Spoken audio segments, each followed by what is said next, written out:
The Waste of Space Records, Native Son, by Dagger Blacker, Chapter 2.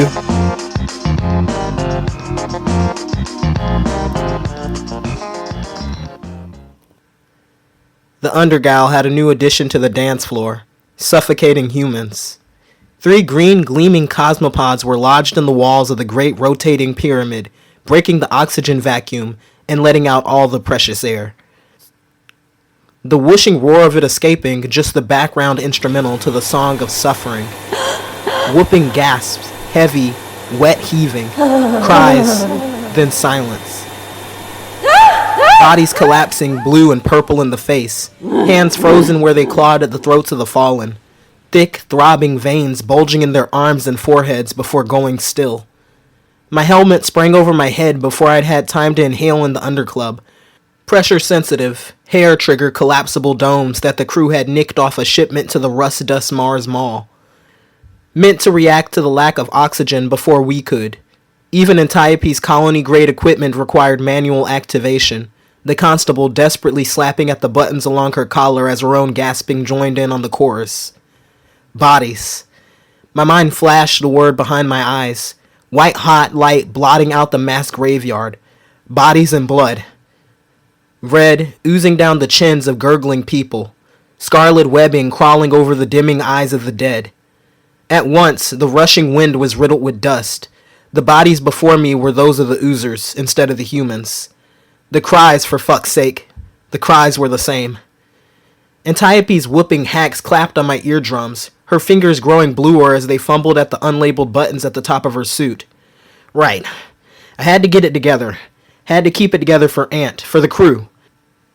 In a rush of resolve, I forced everything else out of focus except her, stepping over 2 clasped bodies to press the little black button I'd seen her press before. Her own helmet closed over her head, though this did nothing to stop her hands from trembling. Dead, she stammered, kneeling to cradle a gasping blue rodent, one of the living scarves the Terrans had used as an accessory. They're dying! Captain! Cad howled my title, both hands already anchoring Ush and Pool in place amidst the sea of limbs. The Kylix crew were some of the only humans that remained standing as Trilith emerged from his loft with Wave, his Kaleidozan partner. Wave shouted down at the Kaleidozans, leaping down from the smoking, crushed ships in the wall.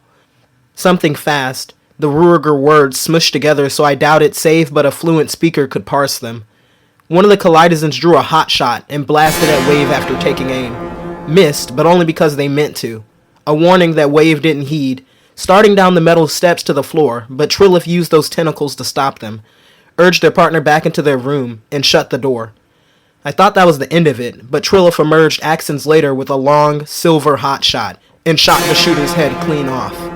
The sphere exploding into a shower of glittering scales, shards of obsidian bone, and oozing gold ichor. Kaleidozan blood had been spilled. No! Pool cried at the same time that the remaining 3 Kaleidozans opened fire on the Octal.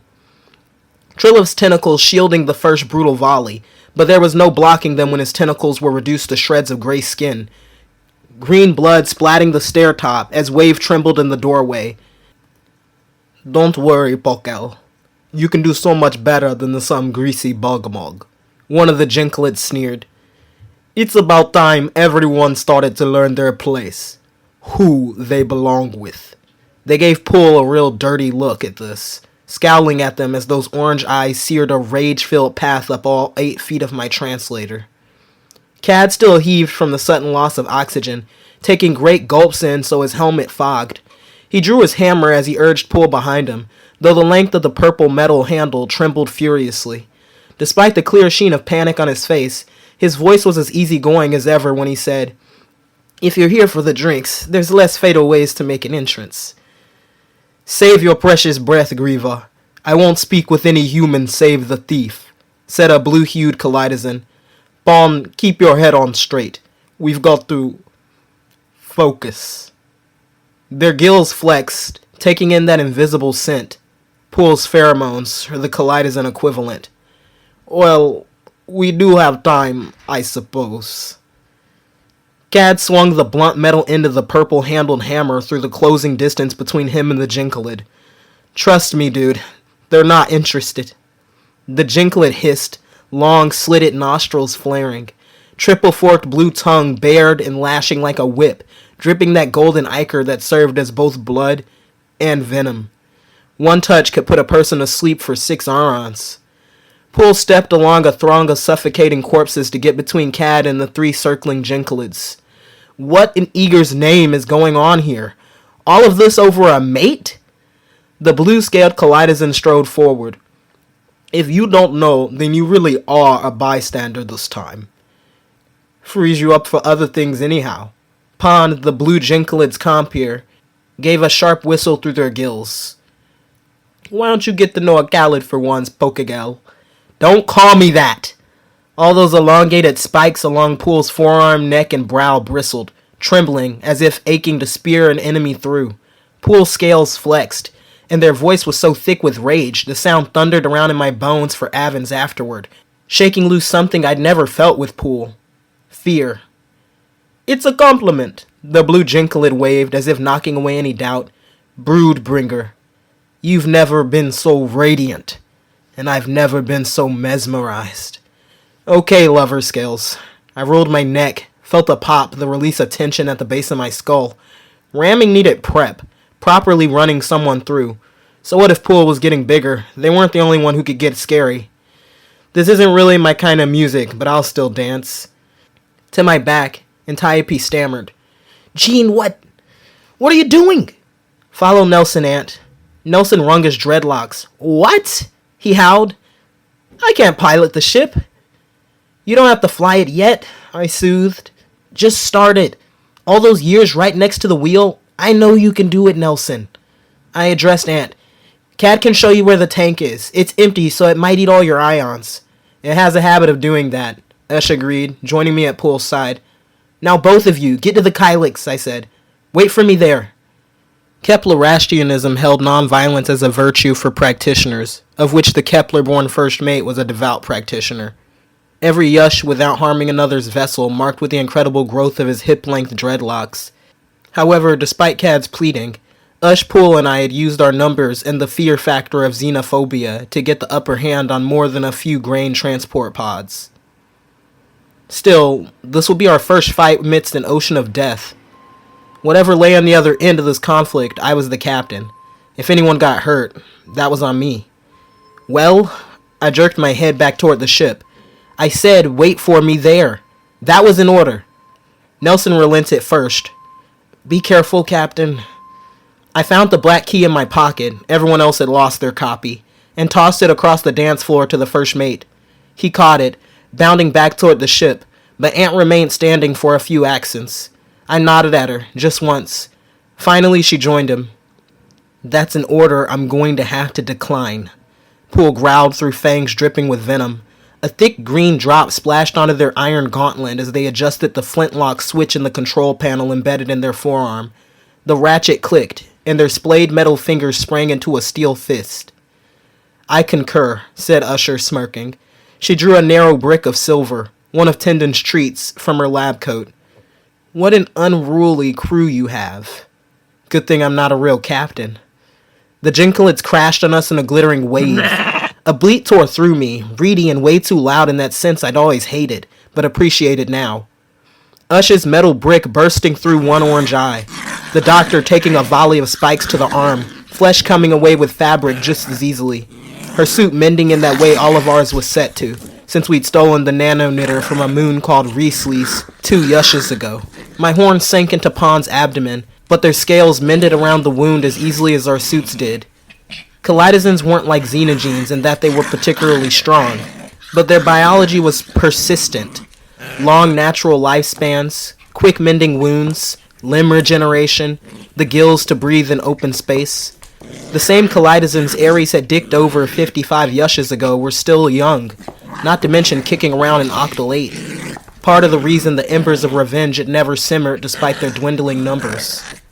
Something I honestly respected. I mean, it's one thing to vividly hurt over an exchange of harsh words that occurred scepters ago.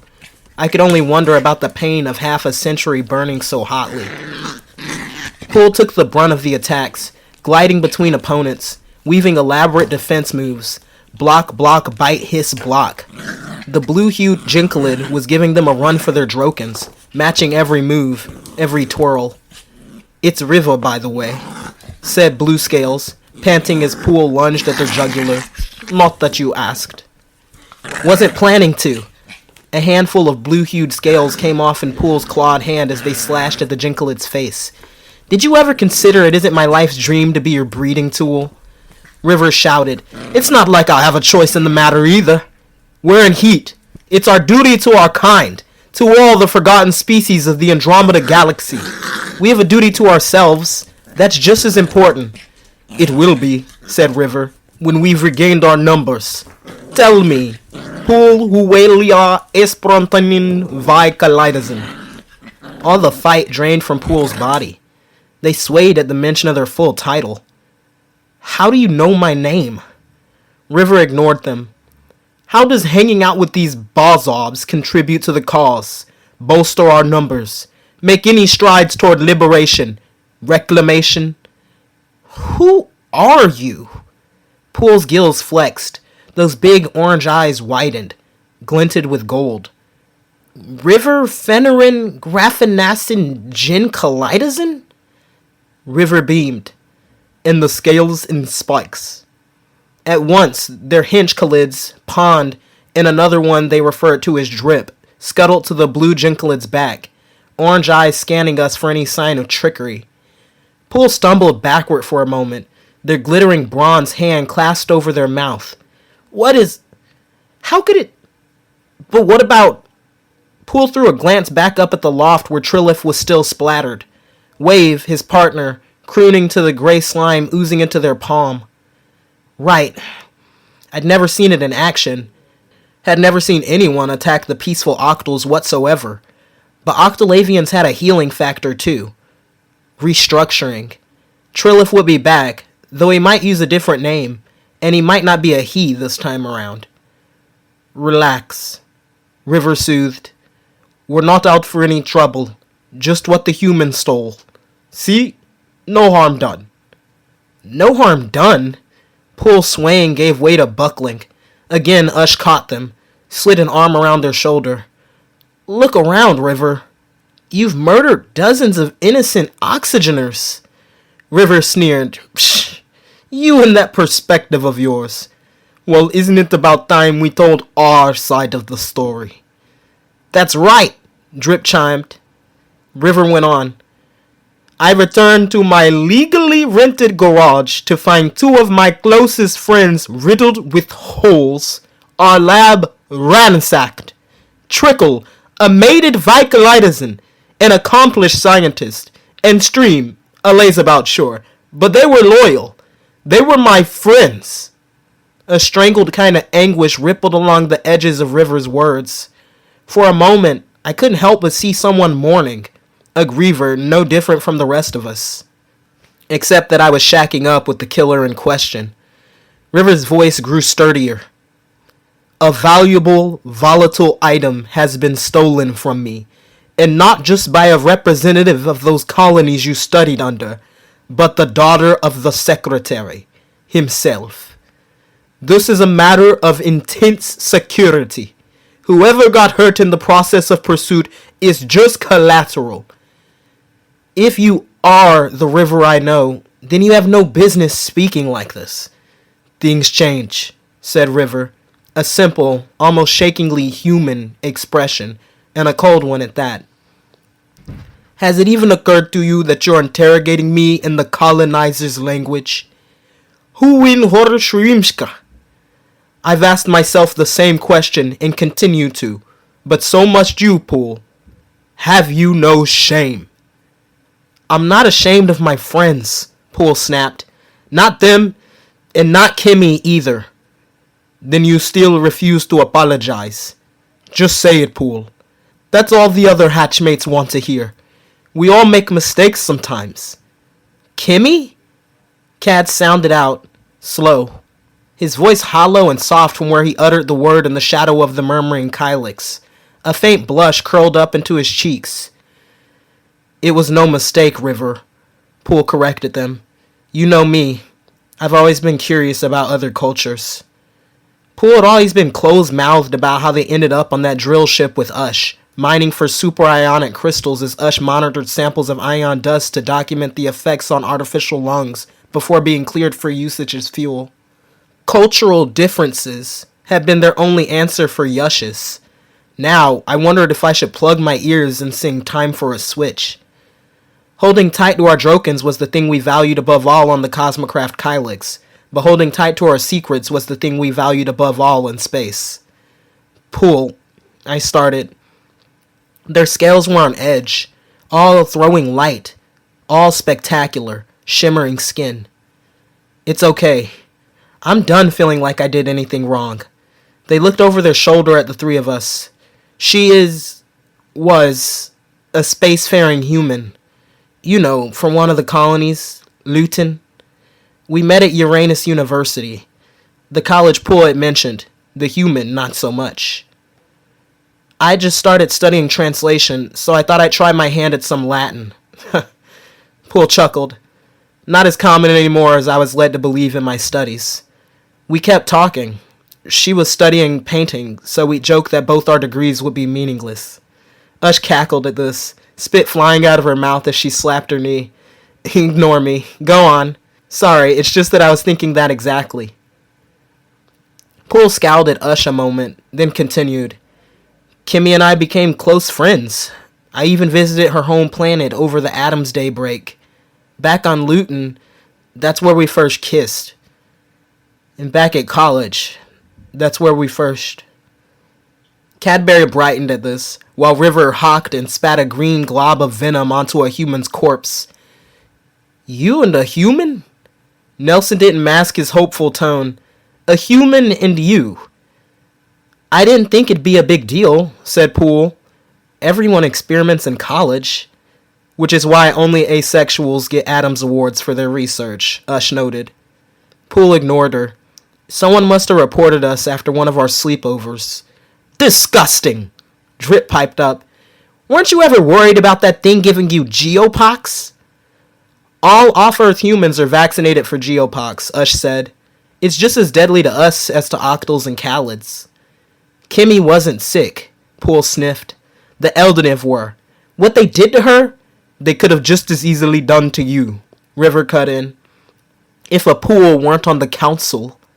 Kaleidozans are supposed to be above that bloodline nonsense, Poole protested. Poole Unertian Ragerostia has never given me anything, only taken.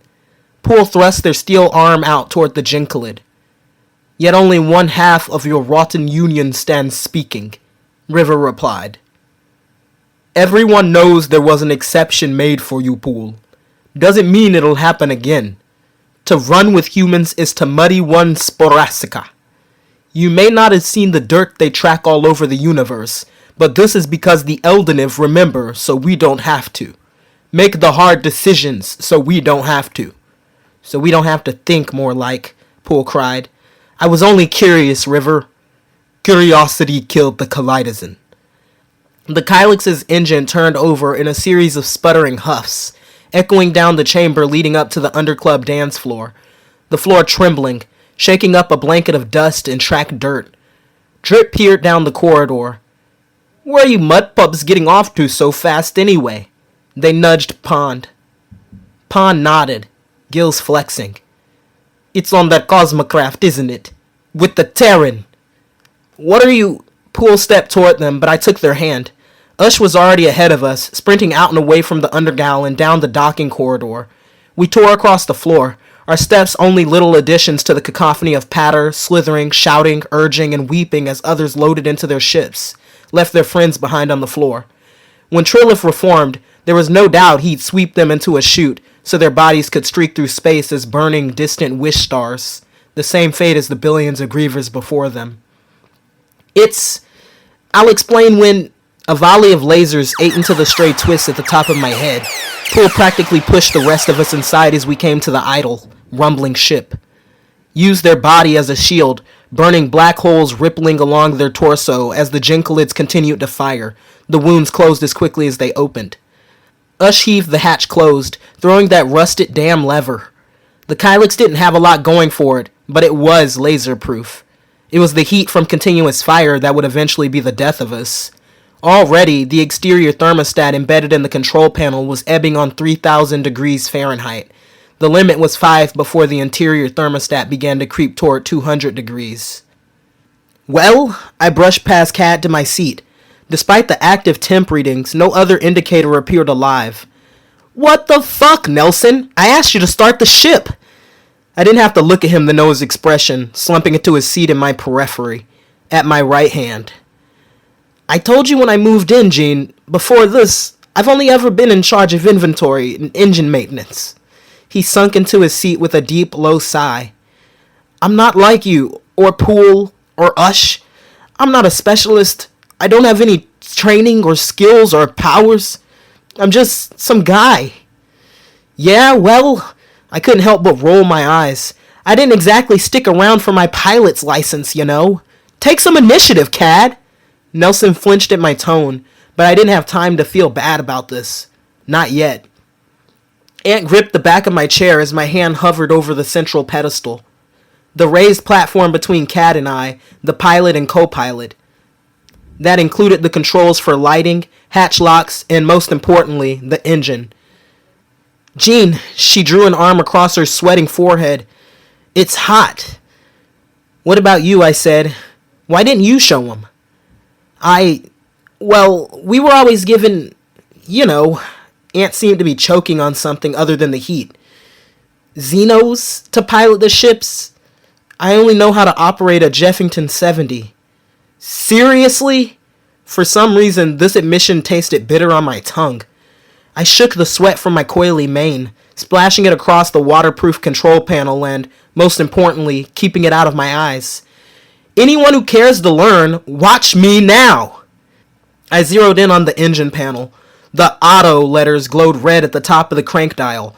Automated systems were down, a symptom of the Kylix being low on fuel, meaning manual startup would be the only means. Ush! The doctor understood immediately. We were already at 125 degrees.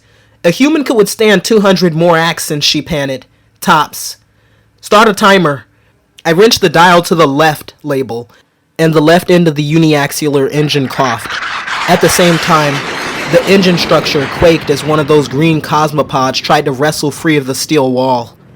I found the reclining bar with my heels and shoved downward. Ant gasped as I jerked into a lying down position.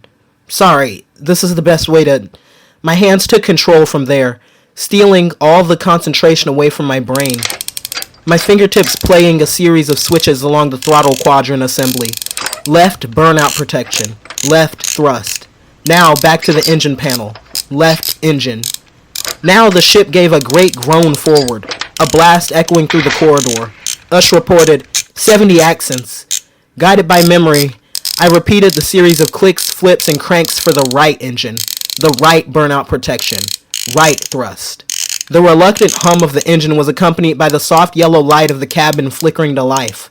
Now we're cooking with ion octane. Captain? Poole spoke with their face smushed against the glass of the oval window on the left side of the cockpit.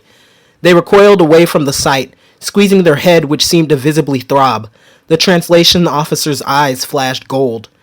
Stop! No! It can't! They wouldn't! Cad's eye snapped up from the control panel. Poole, what's wrong? He tried to rise from his chair. Sit down! I barked. And buckle up! Nelson didn't protest. No one did. Ant finding the seat on the other side of him and stretching the seatbelt across her lap in time with the rest of the crew. The Kylix rocked as one pod freed itself, creating a total vacuum inside what remained of the undergal. Limbs loosed from their bodies as easily as clothing items, which all leapt toward and out of the new openings, washing over our windshield in a great gust of chaos and color. I gripped the throttle lever and threw it forward to the maximum thrust. When the lever clicked into place, I planted both hands on the black metal steering wheel and jerked it upward. The Cosmocraft leapt out of the docking corridor, clean smashing a hole through the ceiling. Trilith would understand when I explained that we were being shot at. Hell, he'd understand when he saw everyone who needed oxygen was dead anyway. The jets caught us. I knew from experience the sequence. First, small yellow sparks, then orange flames, then great blue walls of fire. just to get us into the atmosphere. After that, the Antiox converter would eat at the ions to take us wherever was next. River? Poole groaned, holding their head as we hurtled into space. I glanced at the monitor between the Menacinerator and intercom speaker, the staticky image of those Kylix ships wrenching through the remainder of the metal pyramid, which looked more like a cube that was burst open now. Cad strained against his seatbelt, reached across my shoulders to plant one hand on the translation officers. Is that monster in your head now? Poole gave a rattling growl. No, they thrashed. Liar! They slammed both fists, iron and scale, into the right inboard module. Gold tendrils of ichor, Kalidazin's blood, surging just below the downy skin under their glittering coat. I won't let them see our next move. I'm cutting our cool leg off. Nelson's mouth twitched into a deep frown. He withdrew his hand. You were talking to that murderer? He wiped his sweating palm across his suit, staining the bright rainbow tie-dye. We'll get all our murder talk out of the way soon enough, guys, I said. The violet skies of the undergal bleached to black, distant yellow, orange, red, and white stars winking millions of miles away. Right now, I need everyone to brace themselves. Falling leaf maneuver. Falling what? Cat cried. I accelerated as all three pods raced in a line to head me off 50 cometons in front of the Kylix. They were looking for me to overshoot. As if. I spat at the rear viewing monitor. Any pilot worth their weight in wheat knew to keep the enemy in front of you. And the pods didn't even have the good sense to travel in a shortcutted arc instead of a direct line, giving away their soon-to-be position, and hovering fixed to meet me on the same aerial plane we glided on now. There weren't any enforceable speeding laws in space, least of all on the fringes of the four quadrants, and there weren't any other crafts for planetons. Traffic only collected in inner space, crowded shipways established only along high-density areas clustered about the colonies. Open space, where the debris and outlaws were, that was a free-for-all, a pilot's playground. With a glee that frightened myself, I took hold of the aileron lever within the central pedestal, rockets roaring as I shifted the controls to the right. The Kylix banked left, hard. The cabin jolted, everyone at once thankful I'd warned them to strap in as we caught air before slamming back onto our seats. Now I eased the boosters, and we jerked downward by 10 whole yards, a successful diagonal move, and one I repeated to the right, the left, the right, again and again, everyone crying out dully in the background as my heart pounded in time with some rhythm I'd forgotten. Whatever kind of monster River was, they were a competent pilot. As we zigzagged downward, thrusting forward at the formation of pods ahead and above us, they refused to fall into the role of pursued, maintained their pursuant title, the three pods moving in synchronized formation to fall behind the Kylix as the top of the ship scraped shrilly at the lowest of the three pods. Through the rear monitor, I watched as lasers rained out of a weapons opening in the hull of the nearest pod, washed over the rear of the Kylix in a useless shower of sparks. However, if River and company were catching on that their guns were no good, they might turn to explosives. This the Kylix was immune to on the exterior, but I didn't want to find out how the Blunder would react to the rocking cabin. I threw the throttle forward as my crewmate's neck snapped backward, Ush, Cad, and Ant clutching the control panel. I checked the right overhead module. Sure enough, the G-force dial had leapt into the orange half of the pressure estimator.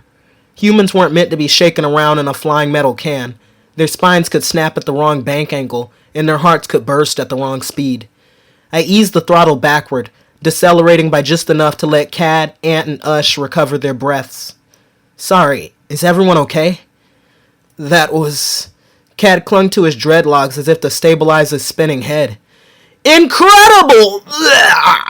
Antiope vomited as she said it, the pink-brown chunks spilling past her lips and rolling off her gold stain-proof suit. The fruit flies stirred from the bin of cans to feast on the latest addition to the cabin floor. We were taught falling leaf, but I never saw anything like that in flight class.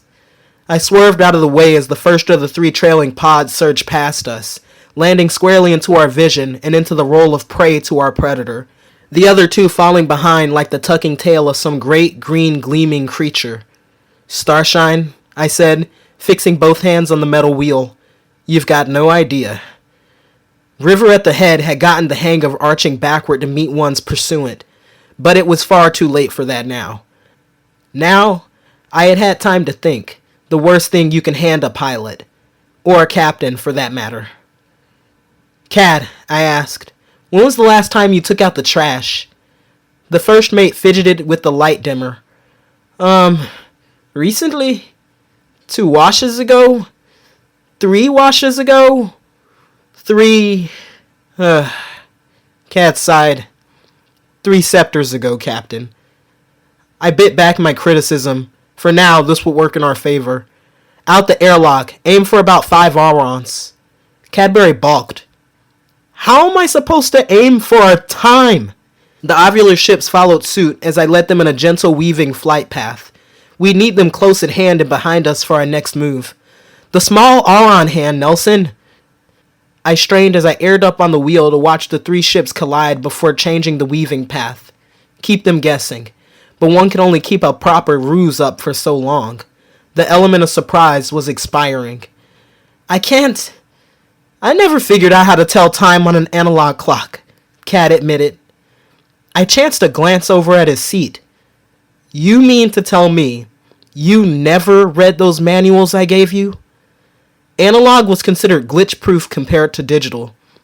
Not true, but they were harder to tamper with without serious commitment. The safest bet for a ship flying under the radar. No, Captain, Nelson said.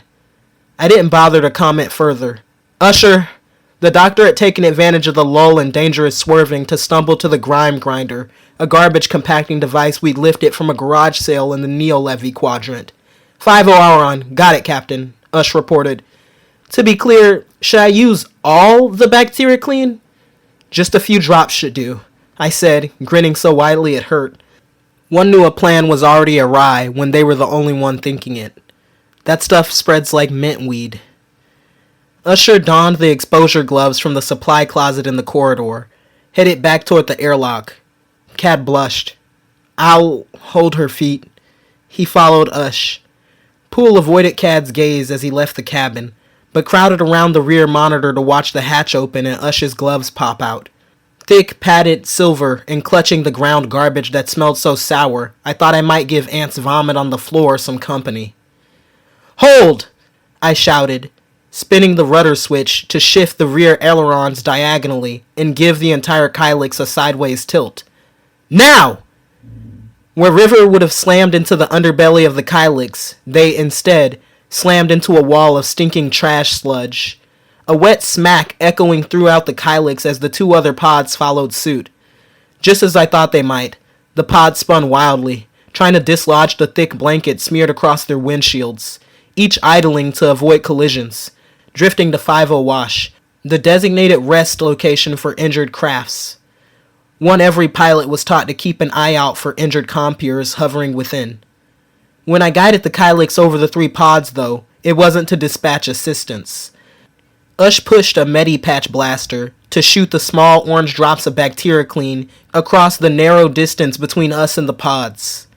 The liquid bubbled on impact with the sludge and got to work replicating. Thick green frothing carpets of hungry swarming bacteria blooming across the 3 cosmopods, encasing them as easily as a closing mouth. You did amazing! Ant cheered, closing her arms around my neck from behind in a hug that included the back of my chair. Now, what's the plan? Poole's eyes were all orange now, and all 6 blazing as hotly as any fire. What do you mean, they snapped. We're not being chased. We should get as far away from them as possible. Ant didn't relent, standing straight with her hands placed on my shoulders from behind.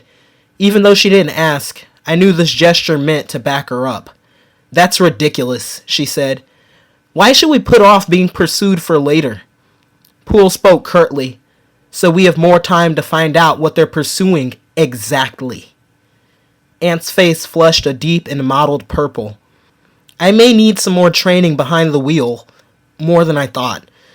But those Jinkalids aren't riding us as hard as the pilots they report to will. She had a point there. What was the word Poole used? Eldeniv? These pilots would be more skilled, battle-hardened even. Vengeful. Poole eyed Antiope. You speak so surely about ending the lives of the endangered, they sniffed, almost as if you've done it before. I understood then what exactly Poole and River had discussed via the neural network. That part's true, I said. We had to get this out of the way. For good reason. Then explain yourself, Poole blared, stabbing a finger at the cosmopod still half encased through the oval window. And get us far away from them.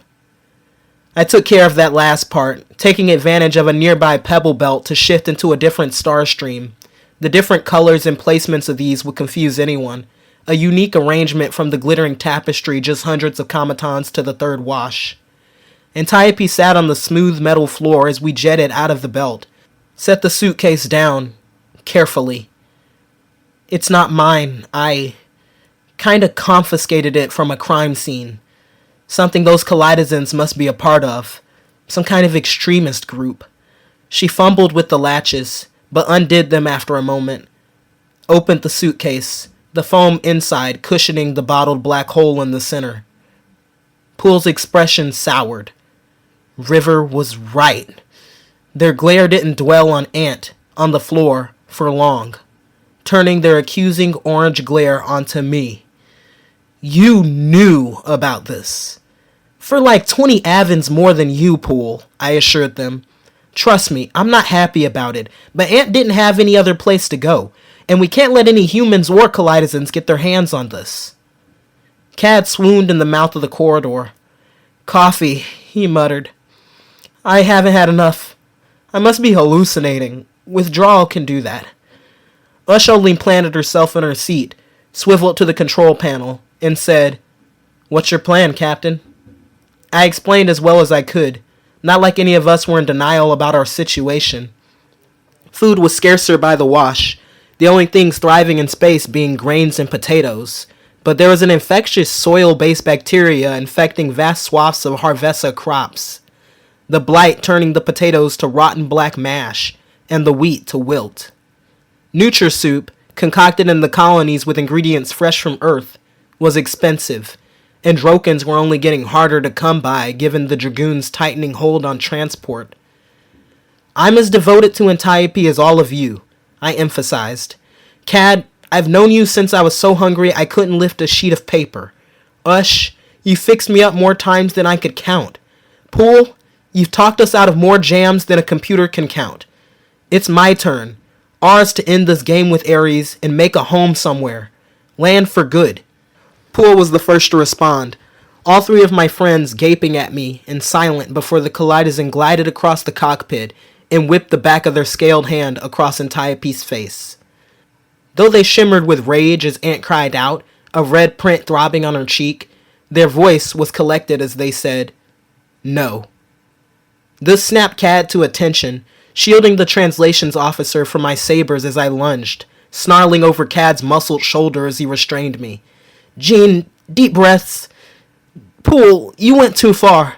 Violence is never the answer. Venom oozed past Poole's needle-thin teeth. If you think that was violent, just wait until you hear what happened to the Andromeda. None of that is Ant's fault. There was no way to maul Poole without getting past Cadbury, so I spat over the first mate's shoulder at the translation officer. As your captain, I am enforcing Antiope's right to comfort as a member of this crew. Poole sneered, mimicking my earlier words. Then it's a good thing you're not a real captain. It's okay, Jean, Ant soothed, stroking my ear. I understand there's a lot of baggage around my name, what I've done to get the Blunder. I don't approve of lethal force in any way, Cad said, but, Poole, you have to admit, this could be our big break. We might not ever have anything so valuable again. It's not about value, Poole insisted, pacing the length of the cockpit. It's about blood. That black hole to me represents the near extinction of my kind, and the complete loss of hundreds of peoples, their lives, their cultures. Entire languages will never be spoken again, and it's because of your father. Poole sniffed at Antiope, spikes trembling, seeming to grow even longer. I mean, Jean, think. I understand you humans have certain social needs, but isn't it enough I'm letting the colonizer spawn move in with us? Despite myself, I stood, putting an arm out in front of Ant. Letting? It's my ship, just as well as yours, Poole snapped. All of ours. I have a right to veto this plan, and I choose to invoke it. Poole's blazing orange eyes flicked to Cad. Nelson? Cad hesitated. Poole, I respect you so much. I know with everything you've been through, Grievers have been through a lot too. Enough, Poole said. Are you with me or not? Cad threw up his arms. I'm with both of you. I see your side, Poole, but I'm also tired of being hungry all the time. The land-ridden, they always seem to have food. Ways to grow more. I could start a garden, maybe. Forget about you, then. Poole turned to Ush. What do you think, Doc? Ush stroked her chin, reached into the wide pocket of that black lab coat, and pulled out a black Droken. Clutched it, flipped it, turned it over and over. I think everyone in this room is thinking with their genitals. She shook her head, chuckled darkly. Cad, I've been patient, but this madness has gone on long enough. Everyone knows you're in love with Poole. A stone formed in my throat. Holy shit. I mean, yeah, we all knew, including Poole. But no one had ever come out and just said it. Ush pressed on, despite Cad's sputtering protests. Don't try to deny it. I've seen your Visojector history. I was only curious, Cad insisted, turning to Poole. It's not like they teach you how it works with humans even, in general colony courses. I didn't want to accidentally be disrespectful. I've never had the right instincts for that kind of thing. So I did some research on the Kylix body. Biologically, that is, scientifically. He was beginning to stammer and sweat. More than anything, sweat. You don't have to explain yourself, Nelson, Poole soothed, their tone half annoyed and half sincere. I've, done similar research. Their dewlap inflated partially, and they stroked it to get it to go down. Ush rolled her eyes into the next dimension. Just give each other a physical demonstration already. Obviously, you two are into each other, and we're all sick of pretending you're not. Nelson, your pent-up emotions are creating a tense workplace that is difficult to communicate clearly in. Either go for it, or admit you're a coward. Ush spun on her heels to address Poole. Vicalizen, I've worked with you for 5 yushes, and never in that time have you ever mentioned what happened to the Andromeda. Seeing your old friend shook loose some guilt, or trauma, or, I don't know, attraction. Because remember everyone, they're molting in heat and not thinking clearly. That's one hell of a coincidence. We have one run-in with someone from your past, and you're preaching to the choir about justice, law, and order, when none of us has ever given a shit about that. Hey, Poole interjected, but Ush was on a roll, spinning to face me. At last we come to our oh-so-in-love captain, whisking their girlfriend off for a bomb-riddled septon among the stars, which I'm sure her father will take no notice of. Get real, Jean. If your veins weren't so pumped full of hormones, you'd have enough sense to reason that this entire plan is ridiculous, malformed, and short-sighted. Okay, 1, I said, you have got to stop snooping into the Visolog search history. 2, I've been the same old horny Xeno the whole time I've piloted this crew. Nothing's changed just because, say it, Jean. Ush was all out shouting now. Just because you're screwing one of the crewmates? Say it, so you can hear how nonsensical you're being. Of course the dynamic is changing. You're favoring the goals and feelings of the person you're fucking, and over your own friends. We haven't even had sex yet! My voice had risen to meet hers on the ceiling. I haven't had sex in 3 yushes, because I didn't want either of you to think I was prioritizing a lover over our crew. Ush took a few steps back at this, physically backing into the wall to heave through several long, deep breaths. I, didn't know that. Yeah, well, I fought to bring my own voice down, but something nakedly wild was brewing in me now. You don't know everything after all, Doctor. Ush may have backed off, but she was far from cowering in a corner. I know that none of you trust me as much as you do each other. There was a melancholy bite to her tone as she explained. Romance, that kind of closeness, breeds loyalty more than anything. Loyalty breeds trust. Trust breeds belief. But I'm loyal to the safety of this crew. Ush crossed the cabin to the pilot's seat, and I thought she might sit in it. Didn't put it past her till she draped her arm over the chair at the pilot's right hand and sat in that instead. It's about time someone started thinking logically around here. Ush fiddled with the right side inboard climate control panels, peering at a screen embedded in the dashboard. According to the interior climate logs, the Kylix has withstood below freezing temperatures before. The Planeton gauge lines up with a series of deliveries to the Reaches. The interior what? Cad said. The Reaches, Poole repeated. If inner space belonged to the colonies and open space belonged to the Grievers, then outer space belonged to no one. The Reaches were always that, just out of reach. Don't they call it that because you die before you reach it? It seemed Kylizans had similar stories about outer space. It would take us forever to cross the Milky Way and the Canison with a local drive engine, Cad said. Plus, it would take us too far from potential customers and too far from the typical food routes. It's suicide. It's the only way, Ush corrected him. We need to safely dispose of the Blunder in an abandoned galaxy. It'll take a few yushes to find a perfect spot and to sweep it for life. Make absolute sure no one gets hurt. That would be a waste, Ush, I said. Thank you, but I can love Antiope and do what's best for everyone at the same time. Can you? Ush shot back, rising from Nelson's seat at the control panel. You've let your emotions get in the way of every decision you've made since you named Cad first mate. Woof. Forget the love confession. The stony quiet that overtook the cabin then was downright lethal. You weren't questioning my decision-making when I let a high-rank medical professional, someone trackable and useful to the colonies, move aboard. Did you ever think about what kind of risk I took taking you in? Jean, Ush began, but I cut her off with an incisive bleat.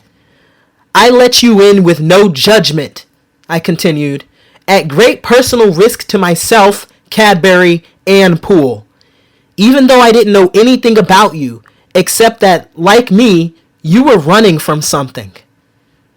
Ush kept her eyes steely and hard. If Poole's burned with rage, hers burned with bitter secrets. I'm not questioning your decision-making, Captain, she said plainly. I'm questioning your self-awareness. Enough! I snorted. Whether you like it or not, I'm the captain. This is our best bet at freedom. No arguments. Now Poole came to Ush's defense. Captain, you shouldn't... Your captain has spoken! Another finite bleat burst out of me and radiated across the room, leaving no room for discussion and nothing but quiet in its wake.